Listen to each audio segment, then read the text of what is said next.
यूँ तो महाराष्ट्र में घूमने के लिए बहुत सारे टूरिस्ट पॉइंट्स अवेलेबल हैं। अगर हम बात करें हिल स्टेशन की तो महाबलेश्वर, माथेरान, लोनावला, खंडाला जैसे कई ब्यूटीफुल हिल स्टेशन महाराष्ट्र की शान कहलाते हैं। यहाँ आप रेनी सीज़न या विंटर सीज़न में विज़िट कर एंजॉय कर सकते हैं। अगर हम बात करें स्पिरिचुअल या कल्चरल की तो यहाँ है अजंता अलोरा, भीमा शंकर, शिरडी और कोल्हापुर का महालक्ष्मी टेम्पल और त्र्यंबकेश्वर ज्योतिर्लिंग और एलिफेंटा केव्स जैसी कई ब्यूटीफुल प्लेसेस हैं यहाँ विज़िट के लिए। और यहाँ है कई जाने माने किले जिनमें है Sindhudurg, amazing Pratapgarh fort, Raigad fort, Murud Janjira जैसे फोर्ट खास हैं। अगर हम बात करें सी शोर की तो हरिहरेश्वर, गणपतिपुले और कोंकण के कई खूबसूरत बीचेस हैं। तो दोस्तों आज हम बात करेंगे ऐसे ही एक ट्रिप के बारे में जहां हम जा रहे हैं मुंबई से गणपतिपुले होते हुए रत्नागिरी कोंकण। दोस्तों रत्नागिरी देश के खूबसूरत शहरों में शुमार है जो कि मुंबई से 345 किलोमीटर की दूरी पर है। तो दोस्तों स्टार्ट करते हैं ये जर्नी अपने फर्स्ट डेस्टिनेशन गणपतिपुले से। ये रास्ता मानगांव, चिपलून, खेड़ होते हुए गणपतिपुले की ओर जाएगा। दोस्तों गणपतिपुले में सबसे पहले कार पार्क करेंगे और प्राचीन स्वयंभू मंदिर के दर्शन करेंगे जो कि 400 साल पुराना मंदिर है। मंदिर के बिल्कुल बाहर ही मौजूद है गणपतिपुले बीच। ये बीच बहुत ही क्राउडी है, पर अगर आप कम भीड़ भाड़ वाला शांत बीच एंजॉय करना चाहते हैं विथ एक्टिविटीज़ तो आप मालगुंड बीच ज़रूर जाएं और वहाँ आप सनसेट का मज़ा भी ले सकते हैं। Malgund beach is amazing and it is 6 km from Ganpatipule while driving towards Jaigarh. Malgund बीच पर सनसेट और स्पोर्ट्स एक्टिविटी एंजॉय करने के बाद आप किसी भी बीच साइड रिसोर्ट या होटल में नाइट स्टे कर सकते हैं। Facility and food are good here. Next day we are going to start early towards Jaigarh fort which is 14 km from Ganpatipule. Jaigarh fort having its own history.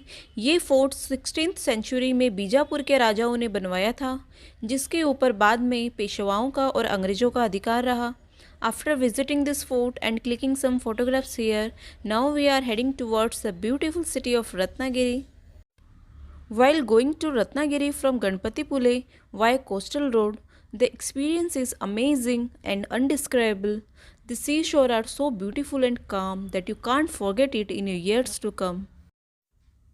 On the way to Ratnagiri, we decided to take a halt at the most beautiful and much talked beach of Konkan, that is Arevare beach. दोस्तों मैं आपको यकीन दिला सकती हूँ इतना सुंदर और क्लीन समुद्र का किनारा आजकल कम ही देखने को मिलता है। हमने सिर्फ सुना था कि यहाँ पर पानी क्रिस्टल क्लियर है, पर खुद ही एक्सपीरियंस करके हम यकीनन कह सकते हैं कि इस बीच के बारे में जो कुछ सुना था वो बिल्कुल गलत नहीं था।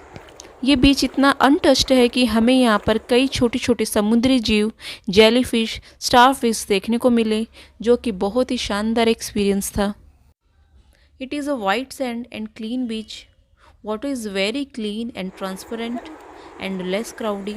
Want to go there again. One of the famous and most visited place in the Ratnagiri district, amazing view of the sea, mesmerizing of natural beauty. In the lap of Sahyadri mountain range at Konkan valley of southern Maharashtra, this beach is wonderful to visit. After spending a good amount of time, we moved to Ratnagiri. In Ratnagiri, we have decided to visit Bal Gangadhar birthplace as lots of contribution Shri Bal Gangadhar Tilak has made in cultural and independence struggle of India.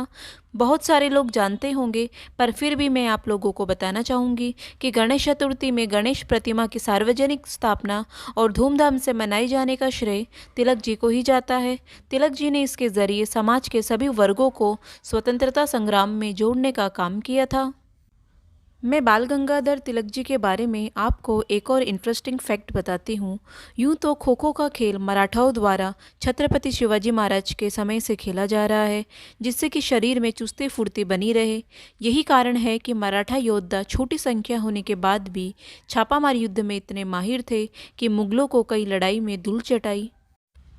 लेकिन खो खो का आज का स्वरूप और नियम इन सब के जन्मदाता स्वर्गीय श्री बाल गंगाधर तिलक ही थे। अब इसके बाद नाइट स्टे के लिए हमने डिसाइड किया है बीच रिसोर्ट, जो कि स्थित है बाटे बीच पे। Here we are enjoyed night stay in the front of beautiful Arabian C.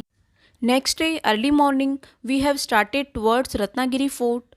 While going to the fort, we passed through the biggest fish market where vendors from every part and stretch of the country comes for the trade of fish. Now we have reached Ratnagiri Fort. Before entering the fort, we suggest you to walk up to the outer wall of the fort, behind which you will see the mesmerizing view of the blue sea. Ratnadurg fort, जो कि छत्रपति शिवाजी महाराज के कई किलों में से एक है।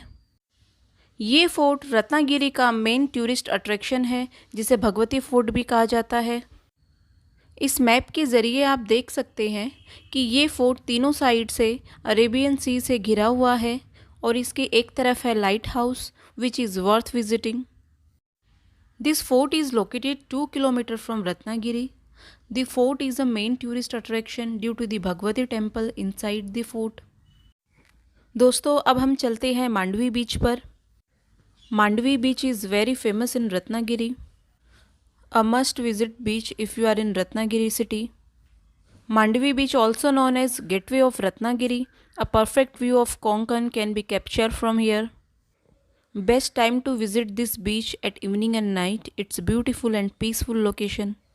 आसपास के इन सुंदर नज़ारों को देखने के अलावा आप ताज़ी समुद्री हवाओं को भी महसूस कर सकते हैं यहाँ। दोस्तों, अब है Thibaw palace. The history associated with the palace is very interesting. The story of this unfortunate king upset our heart. ये महल अंग्रेज़ों ने बर्मा के राजा और रानी के लिए बनवाया था। इस पैलेस की हिस्ट्री के मुताबिक ये एक शाही जेल है, जिसमें बर्मा के राजा और रानी को रखा गया था उनकी मृत्यु तक, और आज ये एक म्यूज़ियम में तब्दील कर दिया गया है। दोस्तों, Ratnagiri is must visit place. गहरे नीले समुद्र और नारियल के पेड़ों की हरी भरी हरियाली के बीच आप यहाँ खूब इंजॉय कर सकते हैं। फिर मिलते हैं दोस्तों ऐसे ही किसी खूबसूरत जर्नी के साथ। Thanks for watching.